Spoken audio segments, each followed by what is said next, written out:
Hello friends, इस podcast में हम बात करेंगे कि इन्वेस्टिंग क्यों शुरू करें और कैसे शुरू करें। तो सबसे ज़रूरी बात यह है कि इन्वेस्टिंग ही एकमात्र ऐसा साधन है जो आपको अपॉर्चुनिटी देता है कि आप किसी बड़ी कंपनी में किसी एक छोटे से हिस्से के मालिक बन सकते हैं। मतलब कि आप उस कंपनी के ओनर बन सकते हैं उस कंपनी के शेयर्स बाय करके।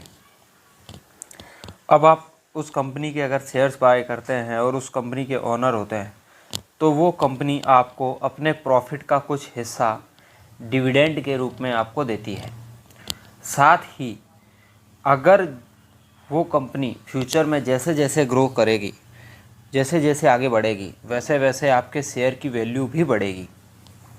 तो हमने देखा कि किसी भी कंपनी में इन्वेस्ट करके हमको दो फ़ायदे होते हैं। एक तो डिविडेंड मिलता है, दूसरा जैसे जैसे कंपनी की ग्रोथ होती है वैसे वैसे हमारे शेयर प्राइस भी एप्रिसिएट होता है। मतलब शेयर कैपिटल भी ग्रो होती है और इन्वेस्टमेंट अमाउंट बढ़ता है।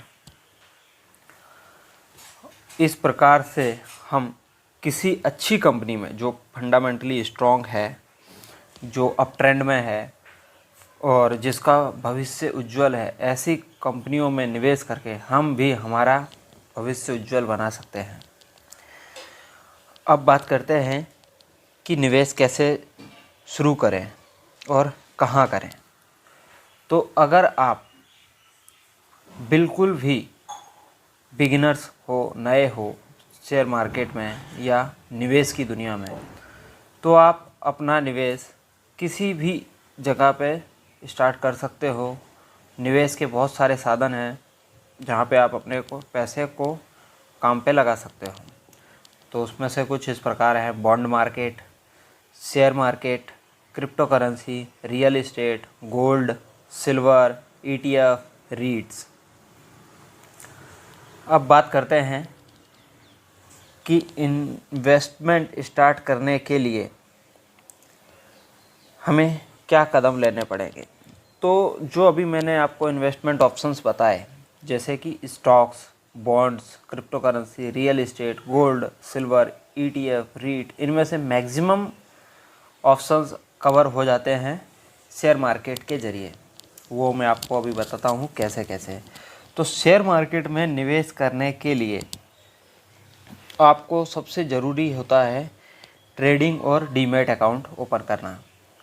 आप ट्रेडिंग और डीमैट अकाउंट किसी भी ब्रोकरेज हाउस या बैंक के साथ ओपन कर सकते हैं। ब्रोकरेज हाउस और बैंक्स आपको फैसिलिटी देते हैं कि आप ट्रेडिंग कर सको और शेयर बाय कर सको और ट्रेडिंग अकाउंट के ज़रिए, और उन बाय किए हुए शेयर्स को डीमैट अकाउंट में डिपॉजिट करके रख सको। सेम उसी प्रकार जिस प्रकार की हम अपना पैसा सेविंग अकाउंट में रखते हैं, उसी प्रकार शेयर्स डीमैट अकाउंट में सेव रहते हैं। ब्रोकरेज हाउस भी दो प्रकार के होते हैं, कुछ फुल टाइम ब्रोकर्स होते हैं, कुछ डिस्काउंट ब्रोकर्स होते हैं। और बैंक्स भी आपको अपॉर्चुनिटी देती हैं डीमैट अकाउंट ओपन करने की और ट्रेडिंग अकाउंट ओपन करने की। बट जनरली देखा गया है कि बैंक्स के द्वारा ओपन किए गए डीमैट और ट्रेडिंग अकाउंट काफ़ी खर्चीले होते हैं और उनमें ब्रोकरेज भी बहुत लगती है और इनिशियली अकाउंट ओपनिंग चार्जेस भी बहुत होते हैं। तो इसलिए हमको फुल टाइम ब्रोकरेज और डिस्काउंट ब्रोकरेज में से ही किसी एक को चुनना होता है। फुल टाइम ब्रोकरेज भी ब्रोकरेज ज़्यादा लेते हैं, फुल टाइम ब्रोकर्स भी ब्रोकरेज ज़्यादा लेते हैं और बहुत सारी फैसिलिटीज़ देते हैं जिसके ज़रिए कि उनकी अकाउंट ओपनिंग फीसेस भी ज़्यादा होती है। तो अब आखिरी जो ऑप्शन हमारे पास बचता है वो है डिस्काउंट ब्रोकर्स। तो डिस्काउंट ब्रोकर्स के बहुत सारे ब्रोकर्स हैं जिनके अकाउंट फ्री में ओपन होते हैं और कुछ ही हैं जो बहुत ही मिनिमम चार्जेस पे अकाउंट ओपन करते हैं और बहुत कम ब्रोकरेज लेते हैं शेयर्स के बाइंग और सेलिंग पे, शेयर्स को परचेज करने पे और बेचने पे। जो दो बेस्ट ब्रोकर्स हैं वो है जीरोधा और अपस्टॉक। जीरोधा इंडिया का सबसे बड़ा ब्रोकरेज हाउस है। तो अब हम बात करते हैं कि ट्रेडिंग अकाउंट और डीमैट अकाउंट कैसे ओपन किया जाए इन्वेस्टिंग स्टार्ट करने के लिए।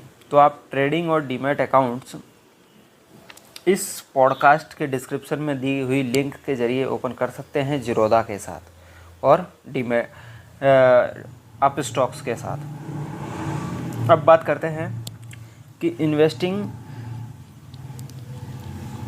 स्टार्ट करने के लिए डिफरेंट इंस्ट्रूमेंट्स क्या है, मतलब वो का कौन कौन सी जगह है जहाँ पे हम इन्वेस्टिंग स्टार्ट कर सकते हैं। तो आप इन्वेस्टिंग स्टार्ट कर सकते हो ईटीएफ्स में, स्टॉक्स में, रीट्स में, गोल्ड में, सिल्वर में और ऐसे ही और बहुत सारे साधनों में।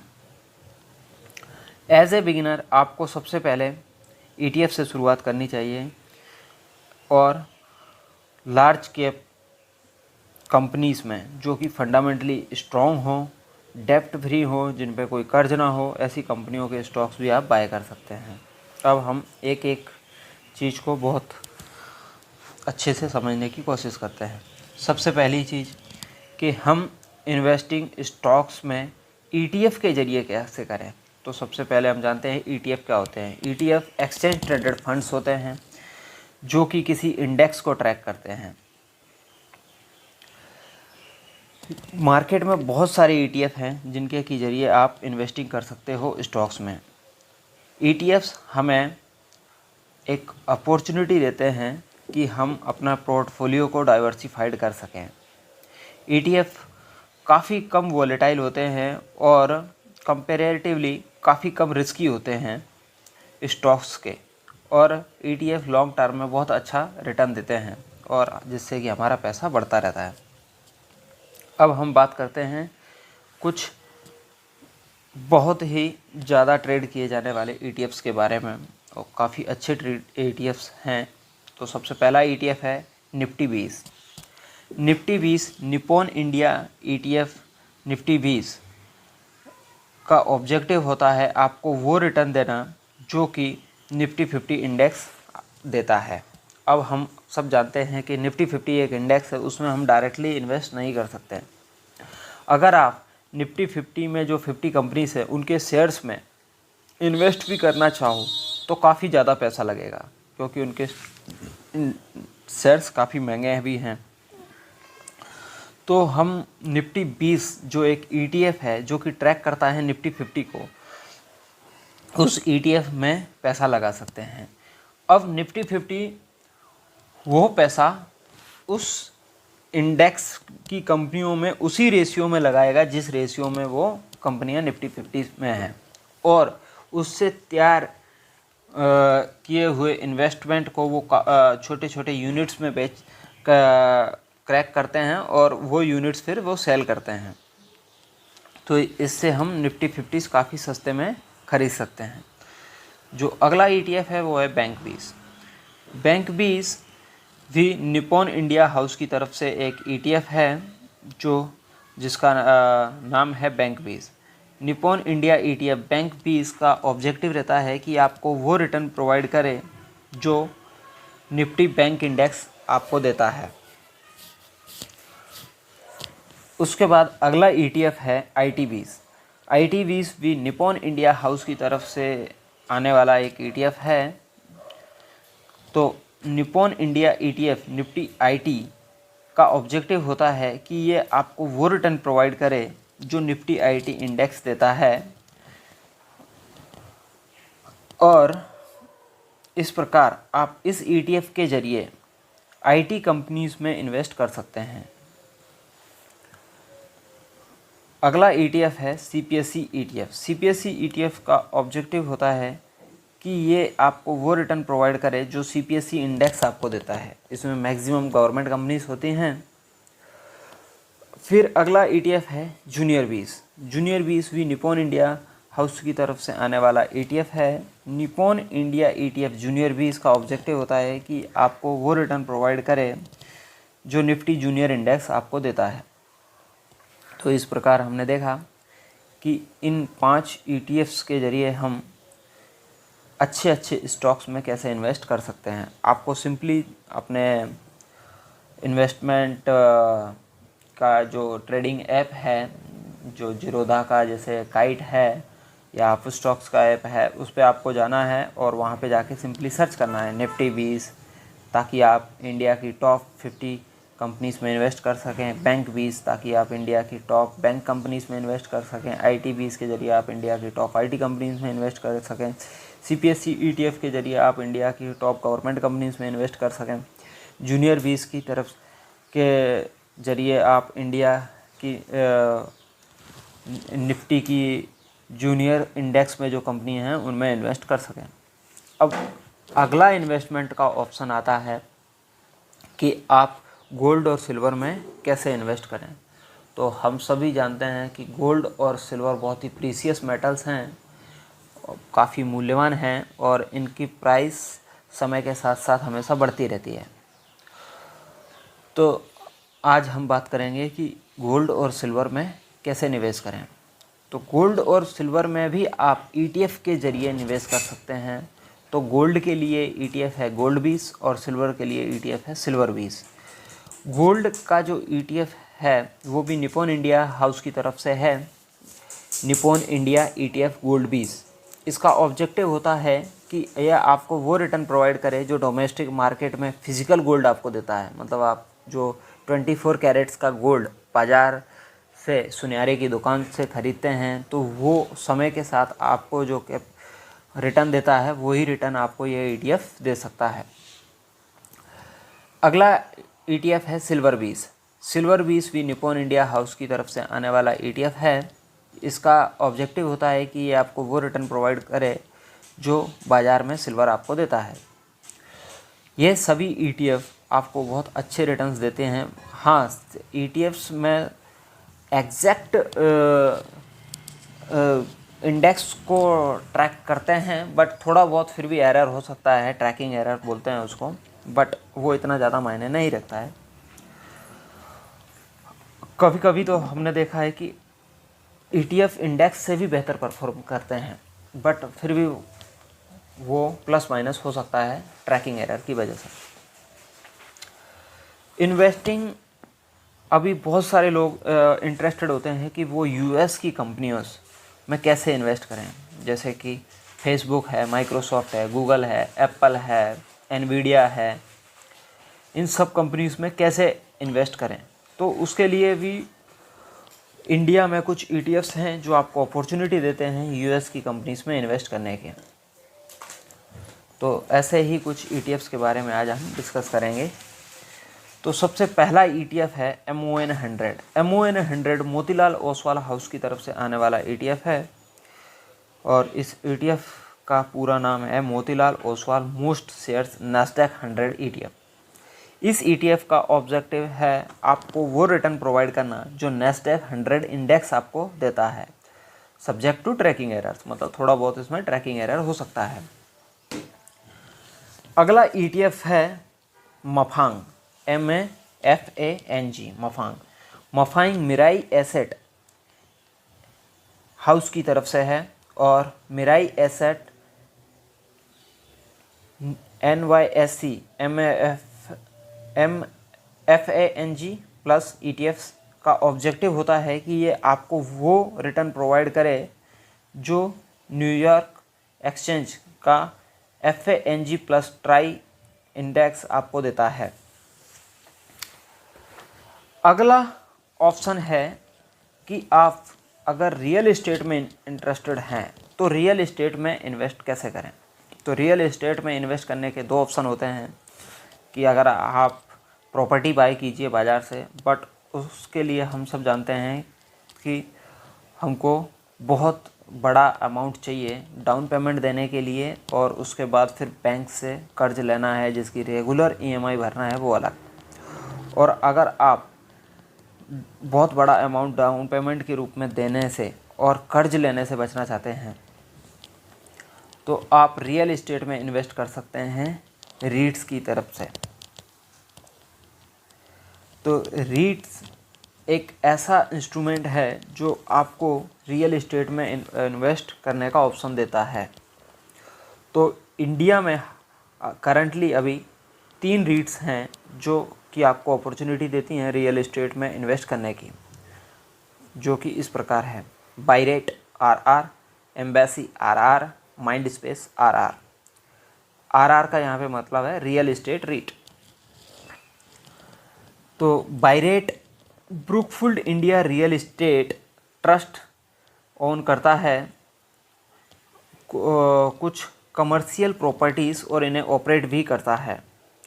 ये प्रॉपर्टीज़ मेनली मुंबई, गुड़गांव, नोएडा और कोलकाता में हैं, और वहाँ से जो आप इनको टाइम टाइम पे इनको जो किराया मिलता है, वो किराया ये डिविडेंड के रूप में अपने इन्वेस्टर्स को देते हैं। और उसके साथ साथ जैसे जैसे प्रॉपर्टीज़ की वैल्यू एप्रिसिएट होती है, वो प्रॉपर्टीज़ समय के साथ साथ महंगी होती जाती हैं, वैसे वैसे ये रीट भी महंगा होता जाता है।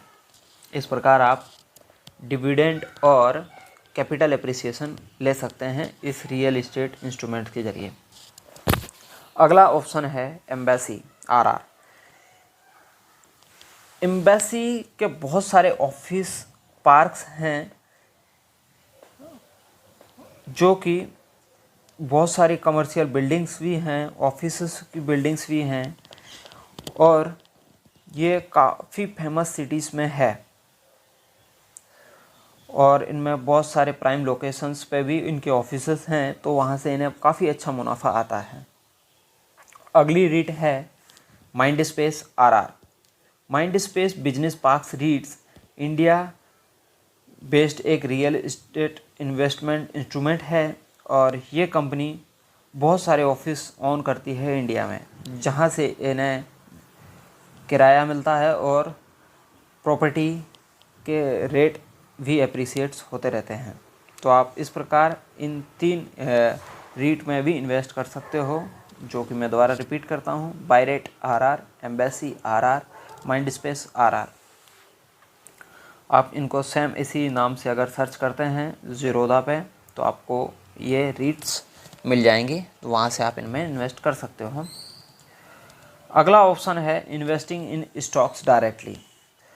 अभी तक जो हम लोगों ने डिस्कस किया वो था इन्वेस्टमेंट ETF के ज़रिए या रीट के ज़रिए, जो कि काफ़ी कम वॉलेटाइल होते हैं और कम रिस्की होते हैं एज़ कम्पेयर टू स्टॉक्स।